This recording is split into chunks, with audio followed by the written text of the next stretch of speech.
Bismillahirrahmanirrahim. Assalamualaikum warahmatullahi wabarakatuh. Selamat jumpa kembali sahabat Legacy Boys dimanapun Anda berada. Dengan Bang Anto kembali mendoakan teman-teman selalu sehat, bahagia, selalu dalam kesadaran keberkahan bersama keluarga dan orang-orang yang dicintai. Bagi teman-teman praktisi SR, para pekerja, pejuang fisabilillah yang sedang mencari nafkah untuk menghidupi keluarganya, teruslah berjuang, istiqomah, karena Anda adalah pejuang-pejuang fisabilillah yang akan ditunggu di pintu surga nanti. Dan juga para teman-teman yang masih sibuk mencari kerja, belum mendapatkan bagian rezeki yang disiapkan oleh Tuhan Yang Maha Kuasa, teruslah berjuang untuk mencari rezeki. Karena yakinlah semuanya sudah diatur oleh Tuhan Yang Maha Pengasih Penyayang, bahwa setiap manusia itu sudah ada rezekinya, sudah ada sunatullahnya, bahwa setiap orang itu apapun posisinya sudah dijamin rezekinya. Tetapi kita tidak tahu sampai kita berusaha semaksimal mungkin untuk mendapatkan rezeki itu. Apakah rezeki itu hanya milik orang yang pintar saja? Apakah rezeki itu milik orang yang rajin saja? Ya, semuanya ada sudah ada takarannya masing-masing seperti itu.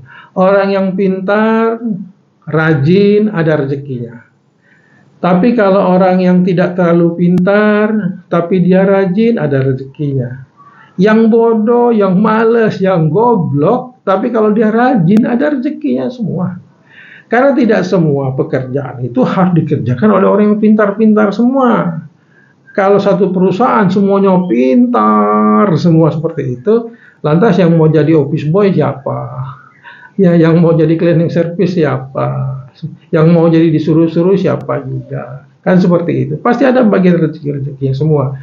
Kalau semuanya pintar, lantas tukang mikir semua. Terus yang mau jadi doernya siapa? Yang mau jadi helpernya siapa? Yang mau jadi tukangnya siapa? Semua mau menjadi engineer semua, mau jadi pemikir semua. Yang nggak jalan juga suatu perusahaan itu kan seperti itu. Jadi ada yang tidak terlalu pintar, biasa-biasa saja, tapi semangatnya tinggi luar biasa. Tahan banting, disuruh apa saja mau, begitu, berjibaku, istilahnya berdarah-darah, dia kuat. Ada rezekinya semua seperti itu.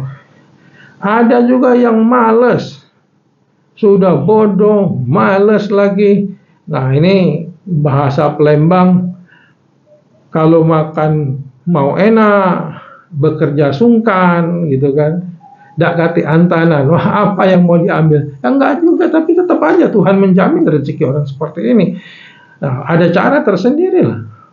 Bagian dia mencari rezeki, tetapi ketika posisi kita misalkanlah udah males gitu kan, smart juga tidak, tapi kita ngiri terhadap orang-orang yang pekerja keras, orang yang memang pintar, smart, mendapatkan posisi yang baik, protes misalnya, itu tidak fair juga gitu kan. Wah, nanti mengeluh Tuhan tidak adil, masa kita nggak adil, padahal dia sendiri yang mau. Jadi memang rezeki itu sudah ditentukan, bahwa rezeki itu sudah takaran, tetapi bagaimana upaya kita untuk menjemput rezeki itu memang atas restu dari Allah SWT akan mendapatkan seperti itu yang saya yakini. Sehingga kita umat yang beragama harusnya dengan keimanan kita itu, kita harusnya tambah semangat dalam mengais rezeki, karena rezeki itu perintah dari Allah Subhanahu Wa Taala. Nah, sahabat Legacy Boys dimanapun Anda berada, khususnya teman-teman yang masih mencari kerja, terus ikutin channel saya, gitu kan. Please like, subscribe-nya, saya tunggu untuk meningkatkan konten ini, untuk selalu berbagi dengan teman-teman sekalian. Memang generasi milenial, generasi Z ini mempunyai perbedaan dibandingkan dengan generasi sebelumnya, generasi X. Salah satu perbedaannya adalah generasi milenial, generasi Z ini dia lebih senang tidak bekerja, nganggur, daripada dia kerja terpaksa. Artinya dia tidak senang. Dia udah ngelamar pekerjaan, udah diterima di perusahaan itu, tetapi kalau suasana kebatinan dia tidak membuat dia bahagia di perusahaan itu, dia memilih resign saja. Nah, ada lembaga yang melakukan survei, yaitu Randstad Monitor di tahun 2022, ini konsultan SDM dari Belanda yang mengatakan bahwa 41% Gen Z itu, milenial dan generasi Z itu memilih lebih baik menganggur dibandingkan dia tak bahagia di tempat kerja. Tidak usah khawatir, silakan saja. Bagi Gen Z yang seperti itu, ya monggo silakan. Kita orang-orang praktisi SDM tentu masih banyak sumber-sumber tenaga kerja yang akan bisa kita andalkan untuk bekerja sama dengan kita di perusahaan tentunya. Walaupun sinyalemen ini cukup mengkhawatirkan karena survei ini dilakukan di 34 negara. Respondennya juga lumayan banyak, ini 35.000 responden. Nah, salah satu yang perlu kita antisipasi bahwa generasi milenial, generasi Z ini menginginkan 80% menginginkan flexible time. Kemudian 62% memilih tidak bekerja sama sekali ya.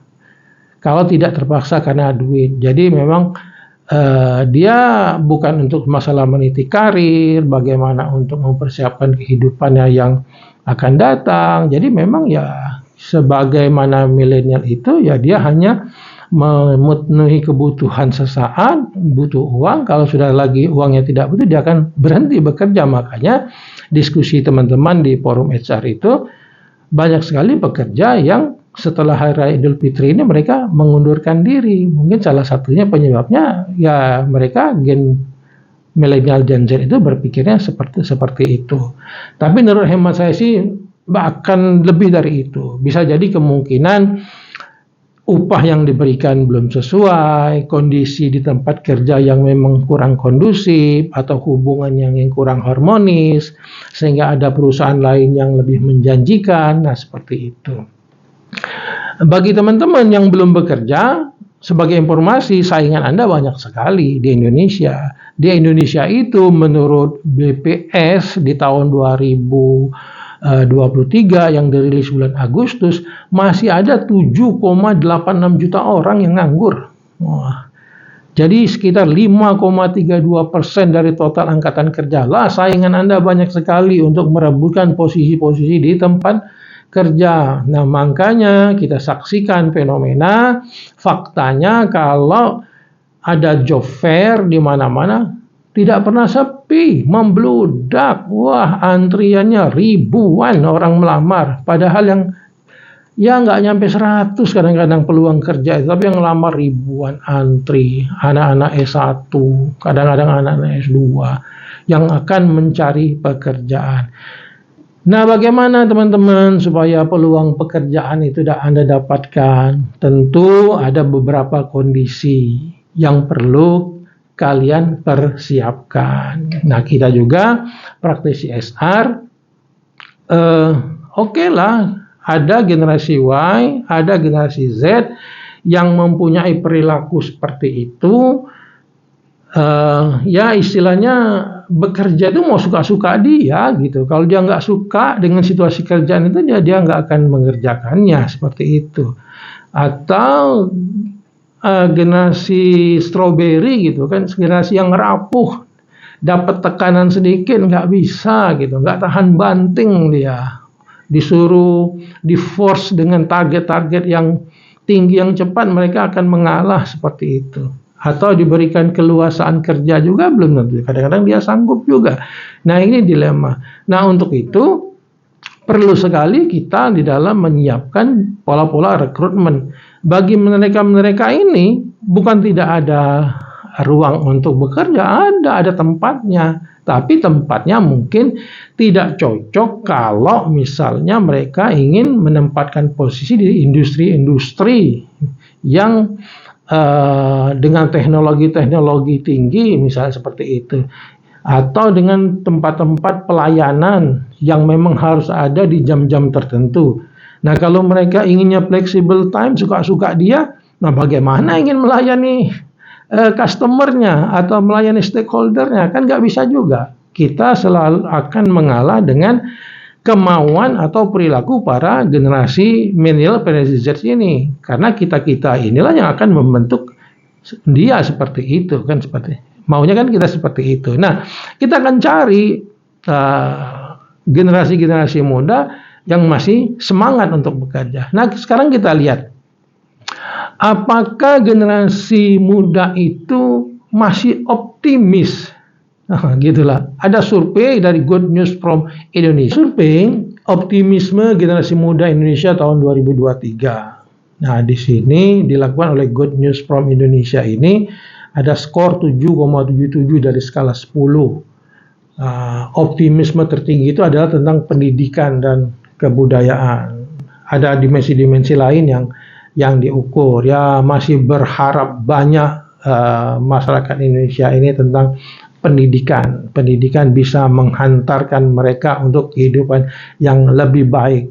Nah, tapi diingat teman-teman yang masih kuliah, yang masih berjuang dalam pendidikan seperti itu kan, pendidikan itu ya bukan hanya sekedar mengejar nilai, bukan mengejar nilai, tapi tumbuhkanlah minat belajar, minat membaca, minat untuk pengetahuan. Karena sesungguhnya ilmu pengetahuan itu sekarang sangat-sangat mudah diakses dari mana saja. Nah, dari satu yang menarik perhatian saya dari hasil survei ini yang mengatakan tentang optimisme anak muda itu, dikatakan bahwa karena mereka underestimate terhadap dirinya sendiri. Nah, ini yang paling bahaya dan sering kami jumpai pada saat wawancara, saat kita interview di tempat kerja. Nah, teman-teman sekalian, kita masuk ke sini ya. Ini adalah pembekalan bahwa dari sekian banyak pengangguran yang akan memasuki dunia kerja di Indonesia ini kan ada yang swasta, ada yang masuk CPNS, atau ada yang masuk di kementerian BUMN atau kementerian-kementerian lain lah seperti itu ya. Nah, kita sekarang bicara saja dari sektor swasta. Yang saya tahu hampir setiap minggu mereka butuh tenaga kerja. Mereka memasukkan pengumuman untuk interview, untuk rekrutmen, walaupun tidak banyak, tapi ada seperti itu. Nah, beda halnya dengan yang heboh, misalnya rekrutmen bersama Kementerian BUMN. Nanti kita akan bicara khusus mengenai rekrutmen Kementerian BUMN. Nah, sekarang saya akan mengasihkan bagaimana kiat-kiat Anda agar dapat lolos di dalam seleksi di perusahaan-perusahaan swasta yang sering mengadakan rekrutmen. Walaupun rekrutmennya tidak besar-besaran, walaupun rekrutmennya terbatas, tapi mereka cukup terbuka memberikan informasi tentang kebutuhan tenaga kerja. Walaupun kadang-kadang waktunya tidak lama, begitu dia umumkan dibutuhkan paling waktu seminggu atau 2 minggu harus kita sudah mengapply lamarannya. Dan perusahaan-perusahaan swasta ini biasanya tidak terlalu ribet di dalam pola rekrutmen mereka. Nah, pola rekrutmen mereka itu yang pertama kita membuat lamaran. Biasanya lamarannya cukup online. Online isi lamaran, di lamaran itu ya kita kirimkan CV kita, CV riwayat hidup, portofolio. Nah, kemudian kalaupun perusahaan swastanya agak besar, langsung mereka mengadakan psikotes. Nah, ini rahasianya teman-teman yang pencari kerja. Ketika Anda pertama kali untuk mengikuti psikotes di perusahaan-perusahaan itu, apa rahasianya? Nah, ketika Anda melamar suatu perusahaan, nah Anda harusnya mencari tahu dulu perusahaan ini kira-kira value-nya apa ya?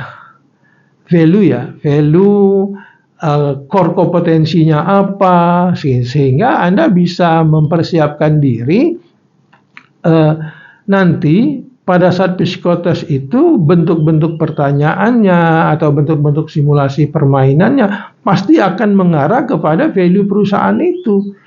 Misal, value perusahaan itu lebih mengutamakan kerjasama, teamwork.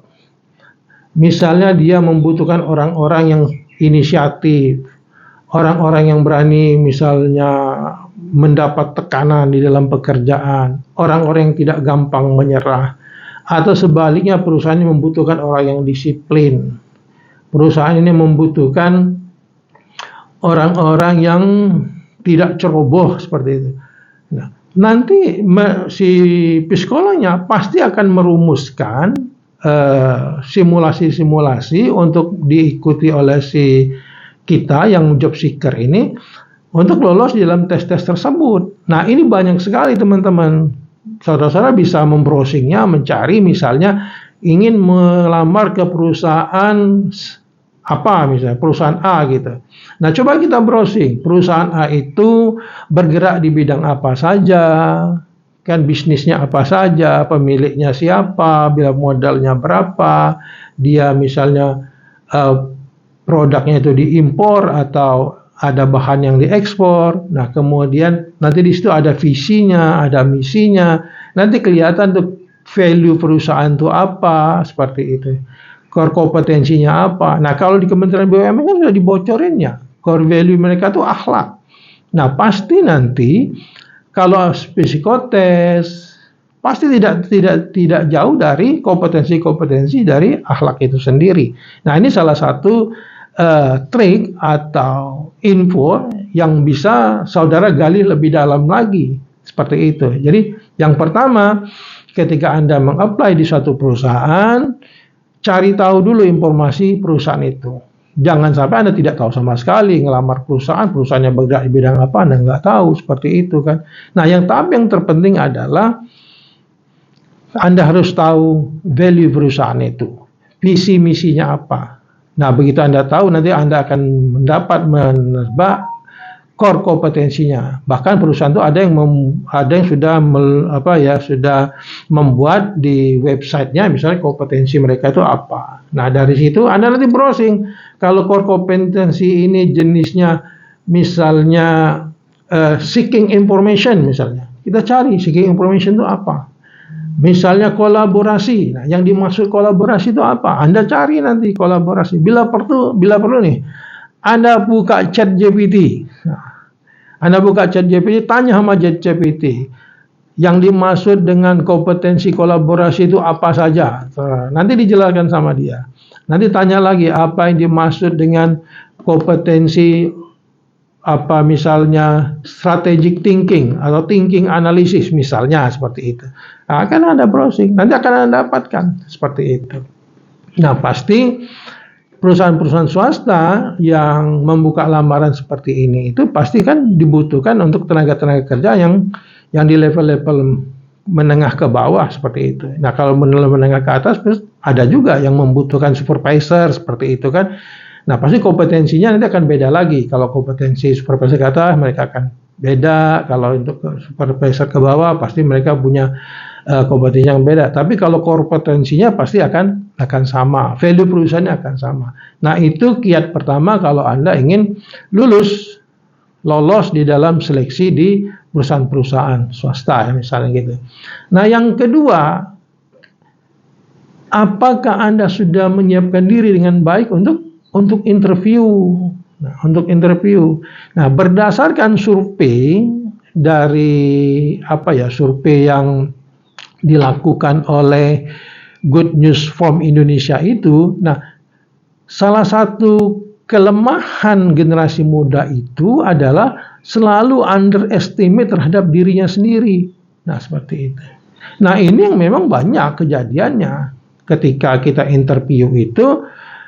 Ya, interview itu teman-teman sekalian, adik-adikku yang saya sayangi di dalam dunia kerja itu, jarang orang interview itu nanya pelajaran sekolah. Enggak, jarang-jarang sekali. Tanya itu, kalaupun ditanya nanti yang terakhir-terakhir itu. Karena kami pun pernah beberapa kali melakukan interview, misalnya kalau saya pribadi ya sudah dianggap, dia kan udah lulus sekolah. Sekolahnya udah pintar, nilainya saya udah bagus, segala macam. Seperti itu. Nah, tapi ada perusahaan yang memang tidak melakukan itu. Ada perusahaan yang memang, ya saya katakan dia cukup psikotes, kemudian dia langsung wawancara. Nah, ketika diwawancara itu, yang ingin digali oleh perusahaan adalah tentang siapa diri Anda. Nah, ketika ditanya siapa diri Anda itu, kebanyakan teman-teman tidak bisa menjual dirinya, tidak bisa mempromosikan dirinya, tidak bisa mengangkat citra diri Anda, tidak bisa mengasihkan gambaran yang real. Anda itu kelebihannya apa dibanding yang lain. Nah, nanti kelebihan-kelebihan kita itu kita sandingkan dengan kebutuhan si perusahaan itu waktu rekrutmen gitu loh. Sehingga si pewawancara itu akan, oh dia pantas untuk bisa melaksanakan pekerjaan yang kita butuhkan. Nah, yang kedua, musuh terberat adalah grogi ketika wawancara. Nah, supaya tidak grogi gimana teman-teman? Supaya tidak grogi, yang pertama, ketika Anda mau berangkat bekerja, bila perlu ambil air wudhu, kemudian baca Fatihah, baca Bismillah, berangkat, terus berpikir positiflah di dalam pikiran kita itu bahwa saya akan mengikuti wawancara dengan lancar, saya akan ikut wawancara dengan tenang, dan semua akan berjalan baik-baik saja, semua bisa saya jelaskan dengan baik. Optimis, berangkat kerja, bismillahirrahmanirrahim, berangkat kerja, berangkat melamar pekerjaan, optimis. Jangan pernah ada negatif tinggi, waduh nanti kalau wawancara gimana ya, waduh nanti saya jadwalnya yang terakhir, waduh nanti kalau saya ditanya nggak bisa gimana ya, waduh kalau nanti ini yang nanyanya apalah, segala macam lah dipikirkan. Wah, itu harus tidak ada dalam pikiran si pelamar. Nah, jadi para saudara sekalian, itu saja sebenarnya modal yang harus Anda siapkan sebagai modal awal tentunya di dalam melamar suatu pekerjaan supaya Anda bisa lolos dalam pekerjaan. Demikian, sahabat Lagi Subais, dimanapun Anda berada. Assalamualaikum warahmatullahi wabarakatuh.